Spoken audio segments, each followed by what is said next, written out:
आखिर हिटलर जूज से इतनी नफरत क्यों करते थे? क्यों उन्होंने लगभग 60 लाख यहूदियों को मौत के घाट उतार दिया? अगर आप ये जानना चाहते हैं तो आप बिल्कुल सही जगह आए हैं। इस कॉन्टेक्स्ट में एक टर्म बार बार आएगा, एंटीसेमिटिज्म, जिसका मतलब होता है यहूदियों के खिलाफ विचारधारा। इसे आप एंटी जूज भी कह सकते हैं। हिटलर का जूज के प्रति जो इंटेंस हैट्रेड था वो सिर्फ एक इंसान का पर्सनल ओपिनियन नहीं था, बल्कि इसके पीछे कई सारे कारण रिस्पॉन्सिबल थे, जिसमें जर्मनी के पॉलिटिकल और सोशल कंडीशन, हिटलर का अपना पर्सनल एक्सपीरियंस और जूज के खिलाफ एक बहुत बड़ा प्रोपेगेंडा, ये सब मिल करके इस आइडियोलॉजी को जन्म दिया। समझते हैं। सबसे पहले बात करते हैं हम जर्मनी के पॉलिटिकल कंडीशन की। 20वीं सेंचुरी की शुरुआत में जर्मनी की हालत बहुत ही खराब थी। फर्स्ट वर्ल्ड वॉर वो हार चुके थे और ट्रीटी ऑफ वर्साइल्स ने जर्मनी की कंडीशंस को और भी ज़्यादा ख़राब कर दिया। इस ट्रीटी के वजह से उनकी जो है टेरिटरी चली गई, इकोनॉमी बर्बाद हो चुकी थी और लोगों के अंदर इंसल्ट की फीलिंग्स थी, एक ह्यूमिलिएशन की फीलिंग थी। जर्मनी की सोसाइटी में पहले से ही एक सोच काफ़ी पुराने समय से उस सोसाइटी में मौजूद थी, जिसे हम बोलते हैं एंटीसेमिटिज्म, यानी जूज से नफरत।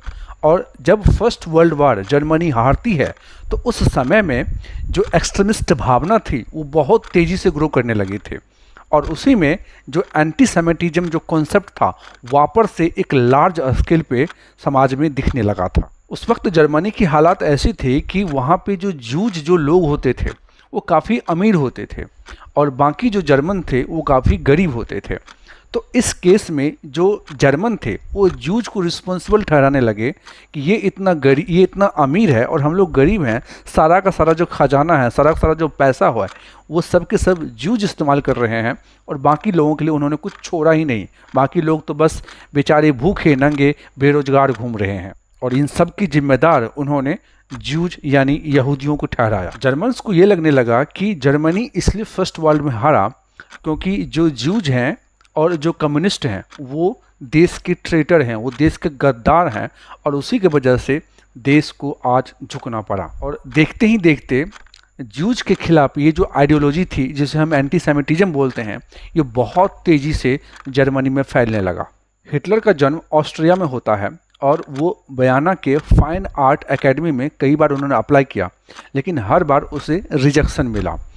उस दौर में जो हिटलर थे वो बहुत सारे एंटीसेमिटिज्म के बेस्ड बहुत सारे उन्होंने लिटरेचर पढ़ी, बहुत सारे स्पीचेस सुने और जिसकी वजह से जो हिटलर का दिमाग था वो जूज के खिलाफ भड़क चुका था। उस वक्त वियना का एटमॉस्फेयर भी ऐसा ही था जहाँ पे लोग जूज को अपना दुश्मन मानते थे और वहीं पे हिटलर की भी जो अपना पर्सनल थोड़ा बहुत ओपिनियन था जूज के खिलाफ वो और भी ज़्यादा स्ट्रॉन्ग हो गया। बात करते हैं प्रोपेगेंडा के। जब समाज का सोशल कंडीशन खराब हो और प्रोपेगेंडा बहुत तेज़ी से ग्रो कर रहा हो तो ये दोनों का जो कॉम्बिनेशन होता है वो बहुत ही डेंजरस हो जाता है।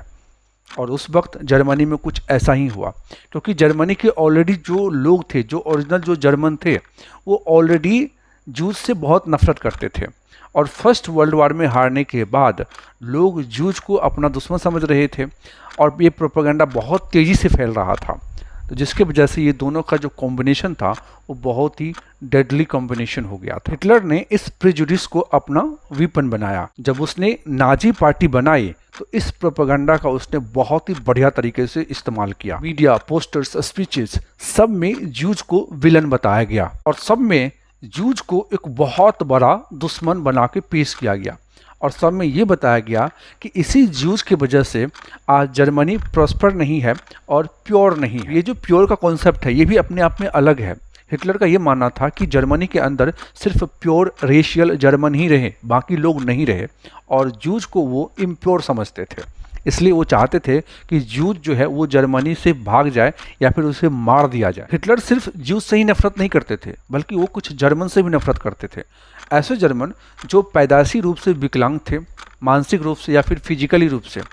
हिटलर का ये मानना था कि अगर ये विकलांग हैं तो इसका मतलब इनकी जो ब्लड है वो इम्प्योर है, इसलिए या तो उसे मार दिया जाना चाहिए या फिर उसे अस्टरलाइज कर देना चाहिए, यानी उसकी नस्बंदी कर देना चाहिए। क्योंकि अगर इनसे जो बच्चे पैदा होंगे वो भी इम्प्योर होंगे और पूरा जो रेस है जर्मन का वो वापस से ख़राब हो जाएगा।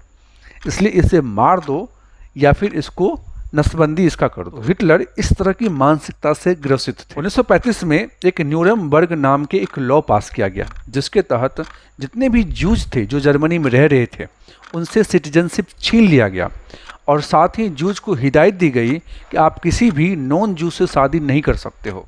और फिर 1941 में एक बहुत बड़ा हॉलोकॉस्ट होता है, जिसमें हिटलर की ये विचारधारा की वजह से लगभग 60 लाख यहूदियों को मौत की घाट उतार दिया गया। हिटलर अपनी ऑटोबायोग्राफी मेन काम्फ में ये लिखता है कि मुझे एक रेशियली प्योर जर्मनी बनाना था और उसमें जो सबसे बड़ा थ्रेट था वो था जूज, इसलिए जूज का मरना तय था। कुछ हिस्टोरियन का ये मानना था कि हिटलर की जो सोच थी वो सिर्फ सोसाइटी का रिफ्लेक्शन था, लेकिन जब उसके हम बुक्स, उसके स्पीचेस को देखते हैं तो उससे साफ दिखता है कि ये सिर्फ एक सोशल रिफ्लेक्शन नहीं था, बल्कि हिटलर का अपना पर्सनल कन्विक्शन भी था। हिटलर की ये सोच हमें एक लेसन सिखाती है कि जब कोई प्रेजुडिस और हेट अनचेक्ड छोड़ दिया जाए तो वो कितना डेंजरस हो सकता है। दोस्तों, आपको क्या लगता है कि हिटलर एक प्रोडक्ट था अपने ज़माने का, या फिर उनकी जो अपनी पर्सनल नफरत थी वही एक सबसे बड़ी वजह थी? कमेंट में ज़रूर बताएं। दोस्तों, आपसे एक छोटी सी रिक्वेस्ट है कि अगर आप इस चैनल पर नए हो तो आप इस चैनल को जरूर सब्सक्राइब करें और अपने फ्रेंड्स में जरूर शेयर करें। वीडियो पसंद आई हो तो लाइक करें। मिलते अगले वीडियो में दोस्तों, नमस्कार।